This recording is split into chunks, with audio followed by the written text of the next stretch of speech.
Hello YouTube world, I'm the Tin Man. I'm the guy that keeps talking about the tree changes that are being caused by Bigfoot and his friends, his family, whoever they might be.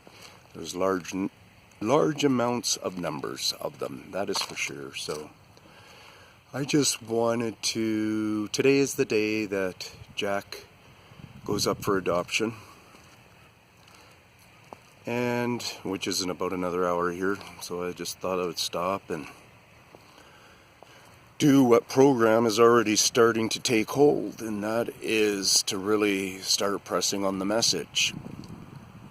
The message won't change until science comes into it and starts showing us and explaining to us that there's nothing to worry about with all these tree changes.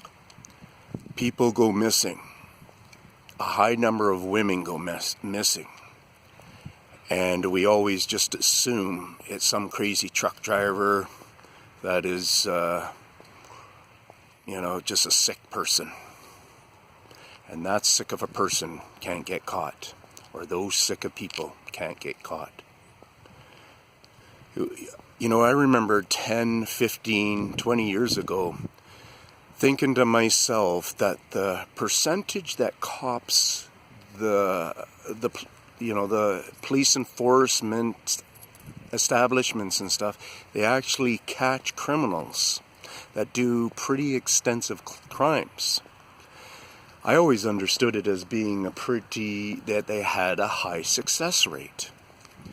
But now with all the information coming out, it sounds like they do not have a high success rate.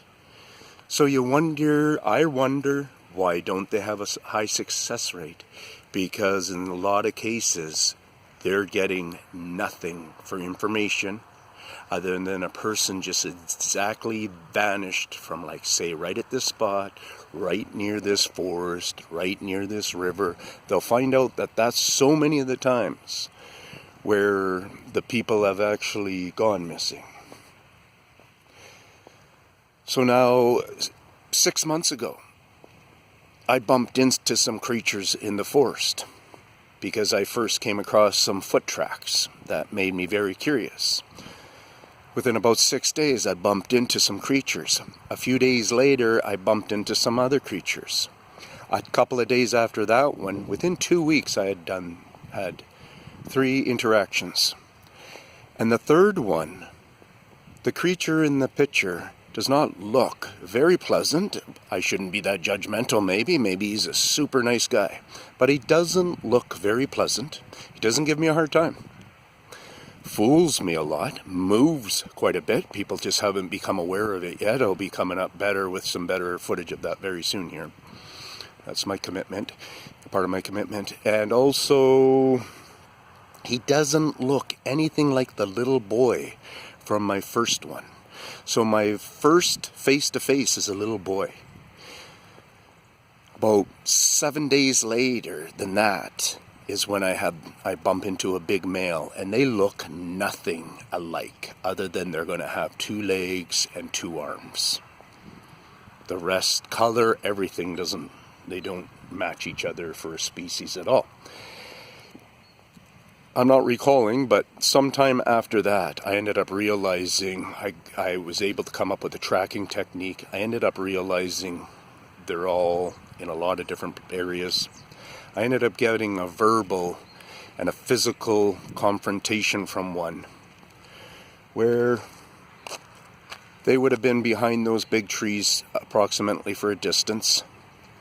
And I believe there was more than one, and they were smashing at the bush, and they were growling and doing whatever they could to tell me to get lost because they were becoming very upset. That was the message that I got. I actually challenged them to keep talking for like 30 seconds or something. And then I decided to move on, which was probably the wisest choice. So, having said this stuff, that's the stuff that makes me so serious. My kids don't get it, so I'm not doing it for my kids. People don't get it. I'm not doing it for the people. You know who I'm committing to do it for? Today's a big change for me because the guy in that car leaves today. So my big commitment is for my grandchildren.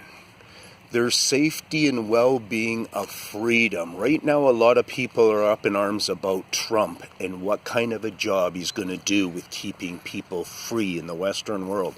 We're in Canada. We're next door. We're worried also about his choices, believe it or not.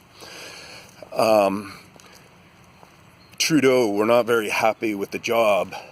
A lot of Canadians are not happy with the job. He seems like a sneaky little conniver after all. Why did I jump into that? So we're watching that part for freedom. I'm watching this part for freedom. This is like us people here in this country that do not understand animals to the extent maybe Africans do. And we go and get dropped in an African area where the animals to some degree walk free. Now, could you imagine us being successful on being able to handle whatever's going on with that? I'm going to pause. So basically, for a finishing statement, I'm a man. I'm not that weird. I'm not, I'm a little bit of a crazy guy, always been, done a lot of crazy stuff, some maybe more so than other people. But whatever, I'm just a human being that got to have this certain level of an adventure that has become his passion on a caring level for humanity, for our freedom, for our grandchildren's future. Okay, so try to jump on board and try to talk. That's what I'm just mostly telling people, is talk on the subject. Try to get others thinking about it and even repeating the word Bigfoot. What do you mean, bipedal? What does bipedal mean? Just get them thinking, get them talking, say it at work. Oh yeah, don't have to talk about me. Don't care. It's not about me. I've survived 3 months on the road now. I will survive more. So that one's going to be a slicer. And then I'm going to finish right here, okay? This would be something that they've come by and they've just sliced in and did a little peel.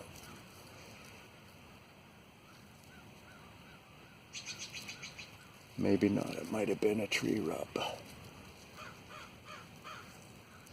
it really doesn't make sense where it is.